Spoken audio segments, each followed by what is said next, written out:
Hey everybody, welcome to Obscurities and Miniatures, and today we have the GORECHOSEN of Dromm. I can't help myself. I absolutely loved GORECHOSEN when GW put that game out there. Had a lot of fun with that, painted it up, bellowing in impotent rage at the horrible dice rolls. It was a fun game, and so when I got more GORECHOSEN, I had to pick this warband up for Warhammer Underworlds. Could not resist. And I mean, look at these guys. Look at him. How could I not resist this? We've got a dude turning into what, the Khorne or whatever they're called. We got a big fat boy on fire. We've got this guy with the fantastic headdress, kind of Mesoamerican vibes going on. I don't know. Nobody has to wear a shirt.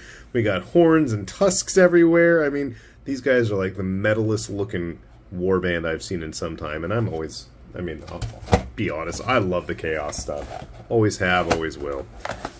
And this time I actually opened the box before I started filming, so I don't have to sit here and struggle with it. Well, that's lame. These guys are the exact same color as the Crimson Court. Hopefully my cards are in much better shape. They are! Hooray! Okay. I wonder at this point, I've, done like 3 or 4 of the warbands for Nether Maze. Like, do I even need the actual Nether Maze box? Could I just use, like, my Nightvault or Beastgrave or, what was it, Doomspire or any of those? I've got a bunch of the starter sets. At this point, I think, outside of my poor Caradon Overlords that still are yet unpainted, and my Crimson Court who are sitting here, because I was going to go prime stuff after I got these guys finished today. Pretty much everybody's accounted for. Take that back. I haven't finished all the units yet. It looks to be about a 40mm base, if my eyes do not deceive me. Got a 40mm model right here. Yep. That's a good sign. So yeah, you get a whopping 3 guys in this set, but on the other hand, I mean, 2 of them are on 40mm bases. I like these, you know, low model count, high unit cost, really impressive, epic looking type models. So this is going to be a fun one for me. And I can see, especially with that headdress and these parts, I think even despite the fact that they're push fit, I think for you converter types out there, this is going to be a nice little gold mine of a kit. A lot of fun stuff to be had there. Heck, I wonder how compatible these parts would be with something like the old Wrathmonger Skull Reaper dual kit. I bet pretty effective. There's no knocking the quality of the GW kits in terms of, you know, the details, the sharpness, that level of quality. Every now and then, I mean, I'll be the first to admit, I'm not a super big fan of the weird, you know, wavy lines and odd shaped parts and how they connect. I guess more of a stickler for the old school style of just flat connection points because it makes for easier conversions, and I can understand both sides of that argument that, you know, they have value of why and why don't they do that, but you know, it is what it is. I always just get worried when you have like these pieces like this that kind of go up and out off the body. At least with the points connected directly to the body, it's a pretty straightforward flush fit, but I always get worried. It's just me. It's nothing a little bit of glue can't solve anyways, but I'm going to stop talking and I'm going to build these guys because that's what needs to happen right now. So sit tight. We'll get them all put together. Alright, our warband is all put together here. And unfortunately, well, maybe fortunately, I can't tell for sure, the red color that they are really doesn't help let the detail pop. You'll see that I did not put him all the way down on that base, and I didn't glue his cape on yet, just because I think it's going to be a pain. There is detail back there on his back. I'm going to want to go in and get that stuff, so that's why nothing's really attached. And that is our 40mm base guy. Our fatty on the 32. Pretty straightforward as well. Reminds me of some of the Exalted guys in the original GORECHOSEN game, but I gotta stop doing that. It's hurting my throat. You know what? I hate to say, this guy reminds me of one of the Dwaghom from Conquest, and that guy's almost as big as these guys. Let me see if I can find him. Anyway, he's pretty straightforward. And then I didn't realize he's on... Is he on a 40mm base too? At first I thought it might be a 50. Nope, it is 40. Okay. I'm not hallucinating. We've got our big bruiser guy here.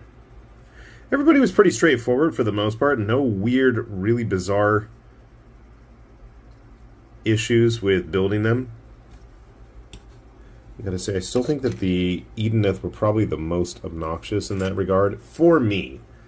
But, you know, your results may vary. And if you're curious about how big these guys are, which I certainly am, let's grab our Marine friend.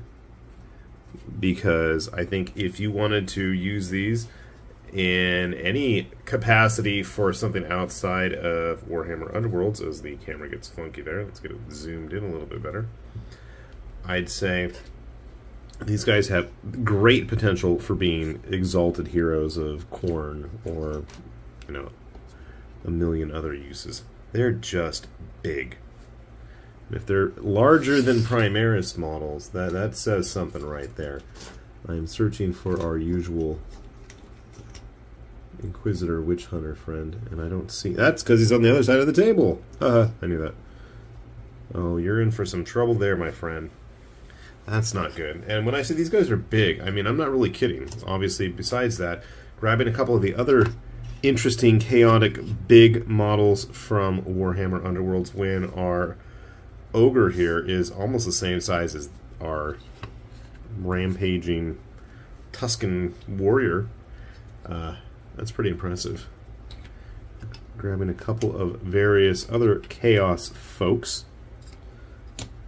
I'm thinking we'll have one from each other flavor. Because why not, right? Wow, even our Slaneshi champion is a little less bulky, and I mean, I would not, you know, really be surprised by that. They're a bit more lithe and slim than the typical brutes of Khorne. Grabbing a basic Slaves to Darkness Chaos Warrior. So you can see, these guys mean business. I don't know where I put any of my other Khorne warbands, which is weird because they should be in the box with the Stormcast. Those were in there. If you're curious how big they are in comparison to the Stormcast. Stormcast, buddy, you in for some trouble there. Hoo boy. So, pretty impressive. I gotta say, at least I feel like I'm getting some good bang for my buck with this set. Much like the original Gorechosen game itself, even though that was all repackaged models and they were big exalted champions of Khorne, I feel like these guys, they've got that size factor, that intimidation, that bulk. I think even if you don't get a lot of use out of them in Warhammer Underworlds proper, I think this set is going to really be a fun one to use for other conversion possibilities or just, you know, stand-ins in a basic Age of Sigmar game. I'm really looking forward to getting these guys painted. I don't know how long that's going to take. Grabbing it. Wow, even the Crimson Court guys are right up to par with them. And are...